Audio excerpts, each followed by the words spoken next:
Let's get weird into it. Number 10. The social survival kit. Your friend walks up to you, beaming, with a haircut that looks like a lawnmower had a seizure on their head. They spin around and ask, "So, what do you think?" Now you have two options. Option A is the truth. It looks like you tried to fight a family of badgers and lost. Your barber should be tried for war crimes. Option B is the lie. Wow, it's so bold. It really frames your face. If you chose option B, congratulations. You're a functioning human being. This is what psychologists call prosocial lying, which is a fancy term for not being a complete monster. These are the little white lies we tell not to deceive or gain an advantage, but to grease the wheels of social interaction. They are the glue that holds our fragile society together, preventing it from collapsing into a fiery pit of hurt feelings and awkward silences. Your brain isn't doing this to be manipulative. It's doing it to survive. Early humans who couldn't cooperate were, to put it mildly, lion food. Being able to maintain group harmony was a critical evolutionary advantage. Telling your cave neighbor that his new loincloth really brings out his eyes, even if it looks like a dead squirrel, builds trust and makes him more likely to share his mammoth jerky with you later. It's a biological impulse. Your brain knows that brutal, unfiltered honesty is a one-way ticket to being exiled from the tribe and having to figure out how to fight a saber-toothed tiger on your own. Spoiler, you can't. So, the next time you tell your coworker you love their PowerPoint presentation, even though it had more text than a phone book, and the color scheme was an affront to God, don't feel bad. You're not a liar. You're just a highly evolved social creature, desperately trying to not get eaten by lions. Number 9. The Hypocrisy Eraser. Ever bought something ridiculously expensive, got it home, and immediately felt the crushing weight of buyer's remorse? You're staring at an $800 air fryer that also claims to do your taxes, and a cold dread washes over you. Your brain has two conflicting thoughts. I am a smart, responsible person who makes good financial decisions. And I just spent a month's rent on a glorified toaster oven. This internal screaming match is called cognitive dissonance. Your brain absolutely despises this feeling.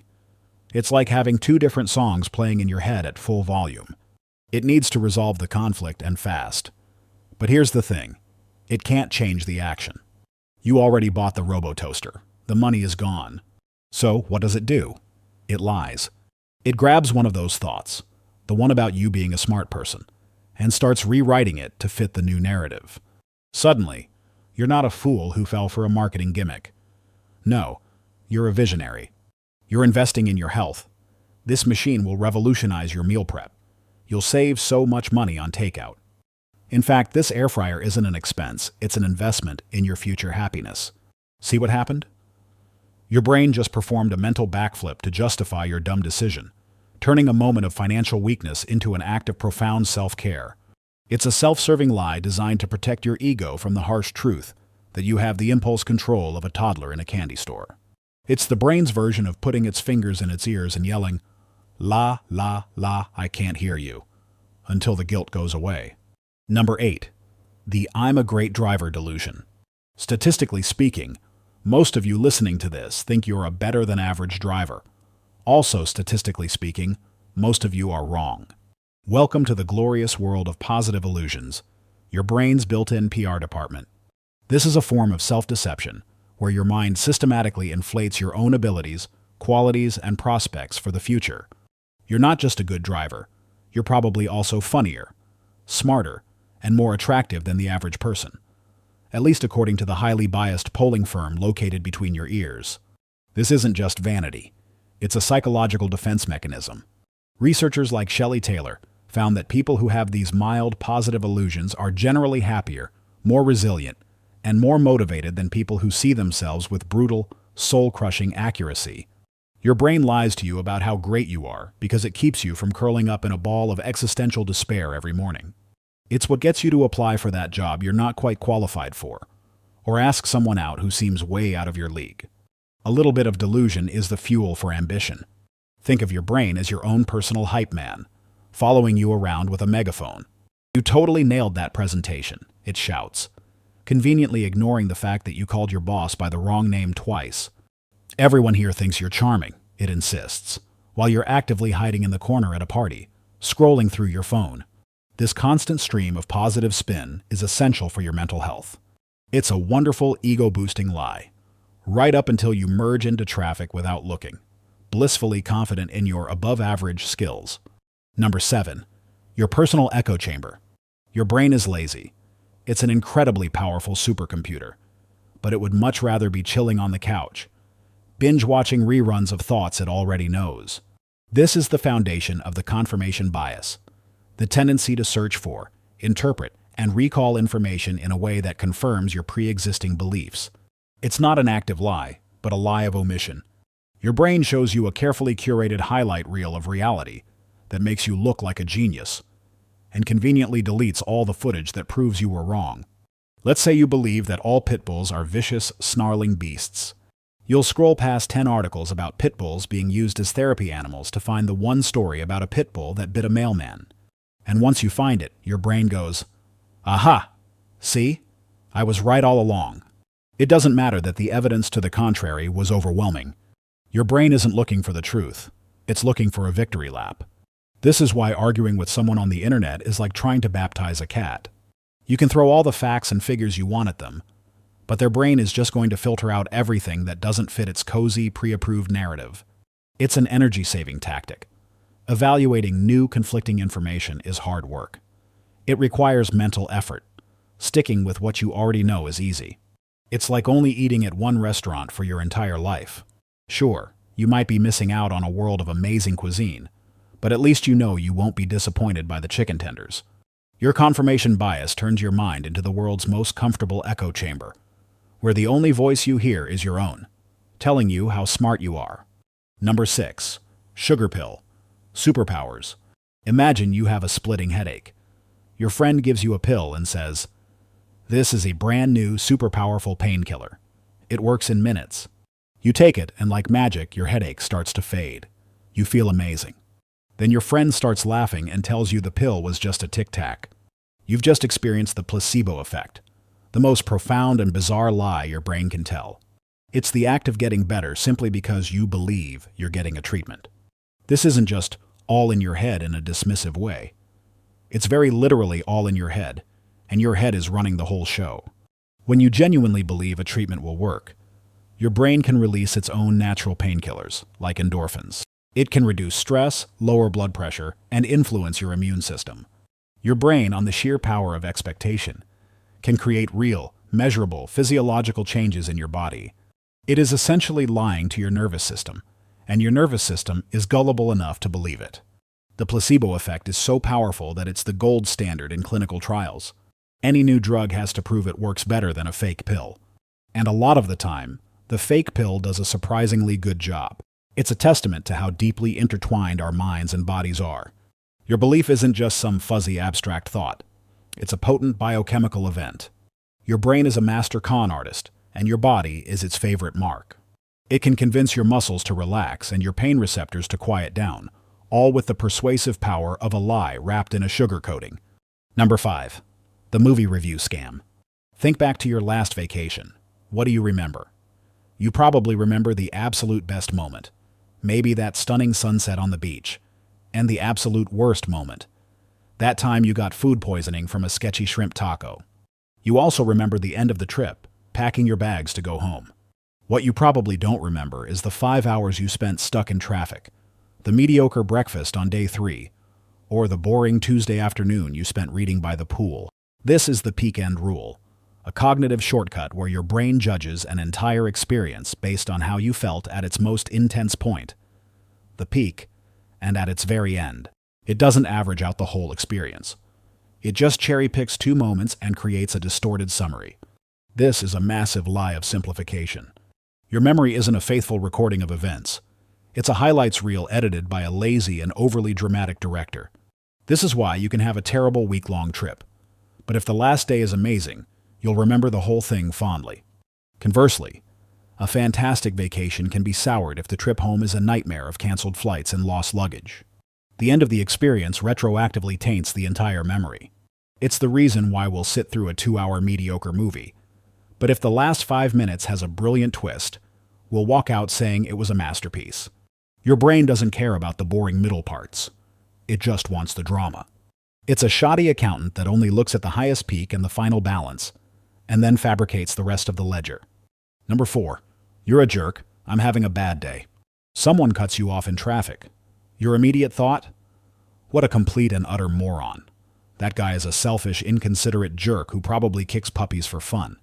An hour later, you accidentally cut someone off. Your immediate thought? Whoops. Man, I'm so stressed today. I'm running late, I didn't sleep well, and the sun was in my eyes. See the difference? This is the fundamental attribution error. When we analyze someone else's behavior, we tend to overemphasize their personality or character. They're a jerk. And underemphasize the situational factors. Maybe they're rushing to the hospital. But when we analyze our own behavior, we do the exact opposite. Our mistakes are because of the situation, not because we're flawed. Their mistakes are because they are, fundamentally, bad people. This is a deep-seated lie we tell ourselves to maintain our self-esteem. It paints a world where we are rational actors navigating a chaotic world, while everyone else is just an NPC with a bad personality trait. It's a cognitive double standard. We are the complex, nuanced protagonists of our own story, full of hopes and dreams and external pressures. Everyone else is just a one-dimensional side character defined by their most recent screw-up. It's your brain acting as your personal defense lawyer, always ready to blame the circumstances for your own failings, while simultaneously acting as the hanging judge for everyone else. It's an efficient, if deeply unfair, way to always be the good guy in your own mind. Number 3. The Monday morning quarterback. The election is over, your team loses the championship game, the stock market crashes. The day after, you hear it everywhere. I knew it. I saw this coming a mile away. This is hindsight bias, or the I knew it all along effect. It's a sneaky lie where, after an event has occurred, your brain reconstructs your own memory to make the outcome seem inevitable and predictable. Before the event, the future is a murky, confusing fog of possibilities. But once the outcome is known, your brain goes back in time like a rogue editor and cleans up the script. It selectively remembers all the little clues that pointed to the correct result, and conveniently forgets all the evidence that pointed the other way. It smooths out the uncertainty of the past, making you feel like a prescient genius. You didn't really know it was going to happen, but your brain has rewritten your personal history to make you believe you did. This bias makes it incredibly difficult to learn from our mistakes. If we believe we knew the outcome all along, we don't properly analyze the flawed decision-making process that led us there. Why would we? We were right. It also makes us unfairly harsh on others. We blame decision-makers for not seeing what now seems so obvious, forgetting that they were operating without the benefit of a crystal ball. Your brain is essentially giving you spoilers to your own life story, and then letting you take credit for being a psychic. It's a self-deception that makes you feel smarter, but ultimately keeps you from getting any wiser. Number 2. Getting lost in a fake mall. This one goes beyond simple memory distortion and into the realm of pure fabrication. Psychologists like Elizabeth Loftus have conducted studies where they've told subjects a detailed, plausible story about something that never happened to them, like getting lost in a shopping mall as a child. They even have a family member corroborate the fake story. A scary percentage of people don't just agree that it happened. They start to remember it. They'll generate their own details: the feeling of panic, the color of the security guard's shirt, the kind old lady who helped them. They create a rich, textured, and completely false memory. This is the misinformation effect. Our memories are not like video recordings, pristine and unchangeable. They are more like wikis, constantly being edited and updated every time we access them. New information, suggestions from others, and even our own current emotions can be written into the original memory file, corrupting it without us ever knowing. Your brain's shoddy filing system can't tell the difference between an original experience and a post-production edit. This is terrifyingly powerful. It's the reason why eyewitness testimony can be so unreliable. A single leading question from a police officer, "Did you see the getaway car, the blue one?" can permanently alter a witness's memory to include a blue car, even if it was green. Your brain's desire for a coherent story is so strong that it will accept plausible lies and weave them into the fabric of your past. It means that some of your most cherished childhood memories might be nothing more than a story your aunt told you once at Thanksgiving, which your brain then lovingly rendered in full 4K cinematic detail. Number 1. The memory hole filler. Imagine waking up and having a crystal clear memory of fighting a duel with a pirate on the moon last Tuesday. It feels as real as your memory of breakfast this morning. You remember the glint of his cutlass, the taste of the recycled oxygen, the way the low gravity made your lunges feel floaty and majestic. This isn't just a false memory. This is confabulation. It's your brain's creative writing department running wild, and it's the most profound and unsettling lie your brain can tell.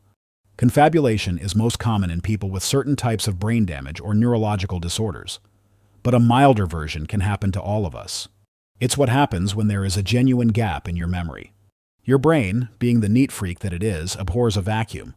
It cannot stand a plot hole in the narrative of your life. So instead of leaving a blank space labeled data not found, it just makes something up. It pulls bits and pieces from other real memories, stuff it's seen in movies, or things it just invents out of thin air, and crafts a plausible sounding story to plug the gap. The truly bizarre part is that the person confabulating is not trying to deceive you.